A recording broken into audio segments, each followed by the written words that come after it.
باللہ من الشیطان الرجیم بسم اللہ الرحمن الرحیم قال رسول اللہ صلی اللہ علیہ وآلہ وسلم لو يعلم العبد ما فی رمضان لود ان یکون رمضان السنہ۔ ناظرین کرام، سب سے پہلے آپ تمام کی خدمت میں ماہ مبارک رمضان کی مبارکباد پیش کرتے ہیں اور یہ دعا کرتے ہیں کہ پروردگار انشاءاللہ اس رمضان کو ہمارے لیے عبادتوں کا مہینہ قرار دے۔ حدیث رسول ہے، ارشاد ہوتا ہے کہ اگر مؤمن کو پتہ چل جائے کہ رمضان کے مہینے میں پروردگار نے اس کے لیے کتنی برکتیں اور سعادتیں رکھی ہیں تو وہ تمنا کرے گا کہ رمضان کا مہینہ سارا سال باقی رہے۔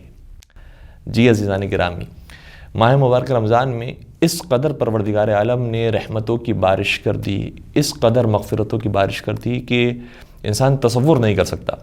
وہ خطبہ کہ جو نبی اکرم حضرت محمد مصطفیٰ صلی اللہ علیہ وآلہ وسلم نے بیان فرمایا رمضان سے پہلے، اور اسی خطبے کے اندر یہ لفظ آیا ہے کہ یہ مہینہ پروردگار کی مہمانی اور دعوت کا مہینہ ہے، اس کے الفاظ کتنے خوبصورت ہیں۔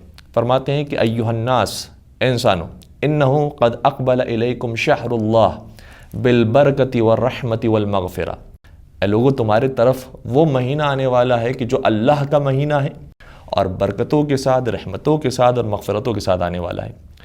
هو شہر دعیتم فیہ الی ضیافۃ اللہ، اور اس مہینے میں پروردگار نے تمہیں اپنی ضیافت اور مہمانی پر بلایا ہے۔ تو باقاعدہ یہ حدیث کا جملہ ہے کہ جو ہمارے یہاں معروف ہے کہ یہ اللہ کی مہمانی کا مہینہ ہے، تو یقیناً بالکل ایسا ہی ہے۔ پھر آگے شاہ فرماتے ہیں وَجُعِلْتُمْ فِيهِ مِنْ أَهْلِ كَرَامَةِ اللَّهِ، اور نہ صرف یہ کہ مہمان بنایا ہے بلکہ پورے پروٹوکول اور احترام اور اکرام کے ساتھ تمہیں مہمان بنایا ہے۔ ذرا تصور فرمائیے گا، جب کسی کو ہم دعوت پر بلاتے ہیں، کسی شادی کی تقریب میں بلاتے ہیں تو انویٹیشن کارڈ دیتے ہیں، لیکن ہر ایک کو انویٹیشن کارڈ نہیں دیا جاتا۔ جو ہمارے جتنا قریب ہوتا ہے اور جو جتنے ہائی اسٹیٹس کا ہوتا ہے اس کو ویسا ہی کارڈ دیا جاتا ہے۔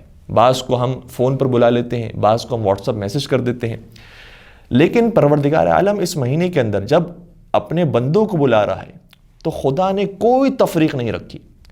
نبی کو بھی انہی الفاظ کے ساتھ بلا رہا ہے کہ تمہیں بھی اس مہینے میں دعوت ہے، اور نبی کی امت کو بھی اسی انداز سے مخاطب کر رہا ہے۔ چاہے گنہگار ہو، چاہے عابد ہو، چاہے عالم ہو، چاہے عام عوام ہو، ہر ایک کو پروردگار کی طرف سے انویٹیشن ہے اور کوئی تفریق نہیں ہے۔ آؤ اس مہینے میں۔ اور پھر آگے شاہ فرماتے ہیں پیغمبر اکرم کہ انفاسکم فیہ تسبیح، اس مہینے میں اگر تم کوئی کام نہیں کر رہے ہو، صرف سانس لے رہے ہو، زندگی گزار رہے ہو، تو تمہاری سانسوں پر بھی پروردگار عالم نے تسبیح کا ثواب رکھا ہے۔ وَنَوْمُكُمْ فِيهِ عِبَادَةٌ، اس مہینے میں سو جانا بھی عبادت کا ثواب رکھتا ہے۔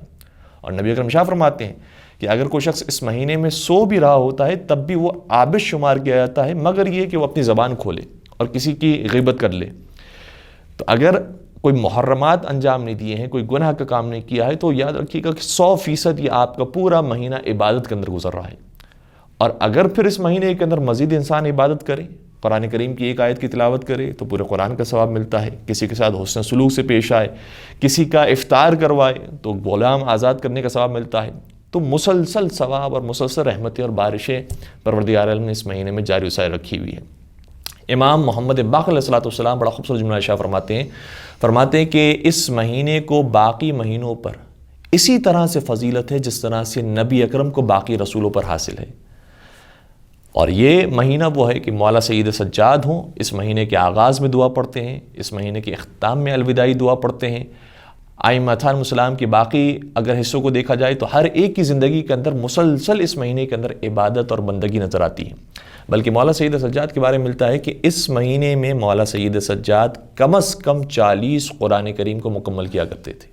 اگر ہم 40 نہ صحیح تو ایک ختم قرآن کرنے کی کوشش کریں، اور کوشش یہ کریں کہ اس کلام کو جو خدا کی طرف سے بھیجا ہوا کلام ہے اسے ہم پڑھیں بھی اور اسے سمجھیں بھی۔